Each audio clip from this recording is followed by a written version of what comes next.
அன்பை பாடும். என் நாவும் நாமம் போற்றும். என் இதயம் உம்மில் மகிழும். எனக்கென்றும் நீர் போதும். இயேசு கிறிஸ்துவின் இனிய நாமத்தில் உங்களை வாழ்த்துகிறேன். கர்த்தர் உங்களை ஆசீர்வதிப்பாராக. உபாகமம் 12வது அதிகாரம் 8-9 வசனங்கள். இங்கே இந்நாளில் நாம் அவனவன் தன் தன் பார்வைக்கு சரியானதை எல்லாம் செய்கிறது போல நீங்கள் செய்யாதிருப்பீர்களாக. உங்கள் தேவனாகிய கர்த்தர் உங்களுக்கு கொடுக்கும் இளைப்பாறுதலிலும் சுதந்திரத்திலும் நீங்கள் இன்னும் பிரவேசிக்கவில்லையே. கர்த்தருடைய பரிசுத்த நாமம் மகிமைப்படுவதாக. இஸ்ரவேலர் எகிப்தில் அடிமைப்பட்டிருந்தார்கள். கர்த்தர் கிருபையாய் அவர்களை மீட்டு மோசேயை கொண்டு கர்த்தர் நடத்தி வருகிறார். அப்படி நடத்தி வரும் காலத்தில் கர்த்தர் மோசேயை கொண்டு ஜனங்களுக்கு சொன்ன வார்த்தை தான் இது.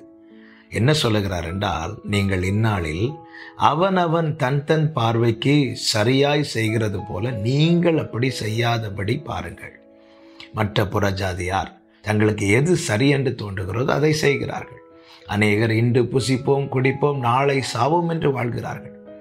அநேகர் தங்கள் பார்வைக்கு எது நலமாய் இருக்கிறதோ சரியாய் இருக்கிறதோ அப்படி செய்கிறார்கள். அப்படி நீங்கள் செய்யாதபடி பாருங்கள்.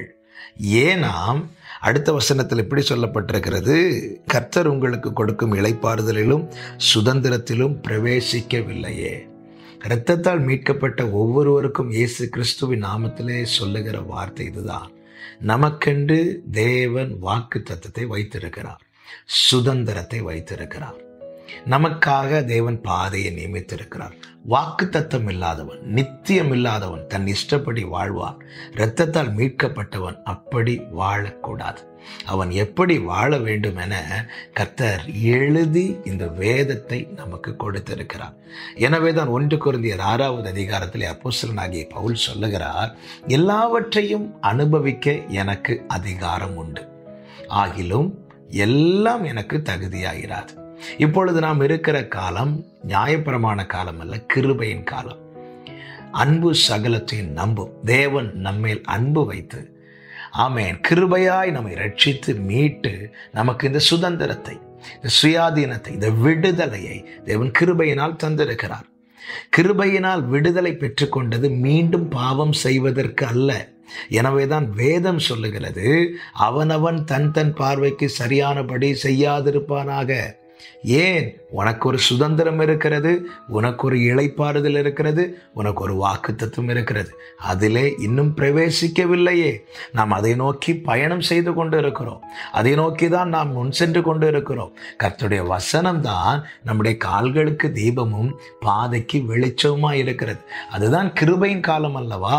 இது நியாயப்பிரமாண காலம் இல்லையே. அதனால் எப்படி வேண்டுமானாலும் வாழலாம் என்று தப்பாய் எண்ணம் கொள்ளாதே. 1 கொரிந்தியர் 10 இஸ்ரவேலின் பயணத்தை குறித்து தெளிவாய் அங்கே எழுதியிருக்கிறதை நம்மால் பார்க்க முடியும். தேவன் அநேகரில் பிரியமாய் இருக்கவில்லை என்று அங்கே சொல்லப்பட்டிருக்கிறது. அந்த கூட்டத்தார் யார்? அவர்கள் எல்லாரும் ரட்சிக்கப்பட்ட ஜனம்தான், ஞானஸ்நானம் பெற்றவர்கள் தான், மேகத்து கீழாய் நடத்தப்பட்டவர்கள் தான். எல்லாருக்கும் சேர்த்துதான் வாக்குத்தத்தம் கொடுக்கப்பட்டது. அப்படி இருந்தும் அநேகரில் கர்த்தர் பிரியமாய் இருக்கவில்லை. அதனால அநேகர் வனாந்திரத்திலே மடிந்து போனார்கள். வனாந்திரத்திலே பாதி வழியிலே மடிந்து போன ஒருவரும் அந்த இளைப்பாறுதலிலே பிரவேசிக்கவில்லை. இப்படி சொல்லிவிட்டு வேதம் என்ன எச்சரிக்கிறது? கடைசி காலத்திலே வாழ்கிற நமக்கு எச்சரிப்புண்டாகும்படி இவைகள் எழுதப்பட்டிருக்கிறது. என கேட்டுக்கொண்டிருக்கிற ஒவ்வொருவருக்கும் சொல்லுகிறேன், நாம் வாக்குத்தத்த சந்ததி, நித்திய ஜீவனை அளிப்பேன் என்பதே அவர் நமக்கு தந்த வாக்கு தத்தம். அதை நோக்கிதான் நாம் பயணித்து கொண்டிருக்கிறோம். எனவே கண் போன போக்கிலும், கால் போன போக்கிலும், மனம் போன போக்கிலும் நடவாதபடி எச்சரிக்கையாய் இருங்கள். உடனிருப்பவர்கள் 1000 பேசலாம், அவர்களுக்கு நலமாய் தோன்றுகிற காரியங்களை செய்யலாம். ஆனால் ஒரு தேவ பிள்ளை தேவ சத்தத்துக்கும் தேவ சித்தத்துக்கும் செவி கொடுத்து முன்னே செல்வான். இதை ஒரு நாள் மறவாதிருங்கள். எனவேதான் பவுல் சொல்லுகிறார், எல்லாவற்றையும் அனுபவிக்க எனக்கு அதிகாரம் உண்டு, ஆகிலும் நான் ஒன்றுக்கும் அடிமைப்பட மாட்டேன். நமக்கு தெரியும், இஸ்ரவேலரில் அநேகர் தன் தன் பார்வைக்கு எதெல்லாம் சரி என்று நினைத்து செய்தார்களோ அவர்கள் என்ன செய்தார்கள்? மோசே ஜெபிக்க போய் தாமதித்த போது அவர்கள் ஒரு விக்கிரகத்தை உண்டு பண்ணி வைத்து வணங்க ஆரம்பித்தார்கள். அது அவர்களுக்கு சரியென்று தோன்றினது. அந்த நாளிலே ஏறக்குறைய 3000 பேர் மரித்தார்கள். என்னாகமம் 14வது அதிகாரத்தில் அவர்கள் என்ன செய்தார்கள் தெரியுமா? தங்களுக்கு ஒரு தலைவனை தெரிந்தெடுத்து மீண்டும் எகிப்துக்கு போகும்படி தீர்மானம் பண்ணினார்கள். கர்த்தர் என்ன சொன்னார் தெரியுமா? இவர்களில் ஒருவனும் இந்த இளைப்பாறுதலுக்குள்ளே பிரவேசிக்க மாட்டான் என்று சொன்னார்.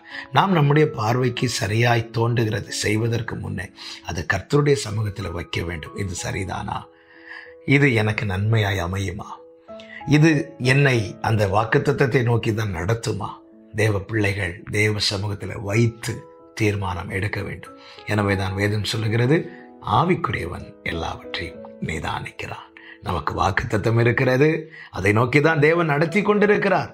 எனவே மற்ற எண்ணங்களை விட்டுவிட்டு வேதத்தை முன்வைத்து கர்த்தருடைய சித்தத்துக்கு ஒப்பு கொடுத்து நடப்போ, வாக்குத்தத்தத்தை சுதந்தரிப்போ.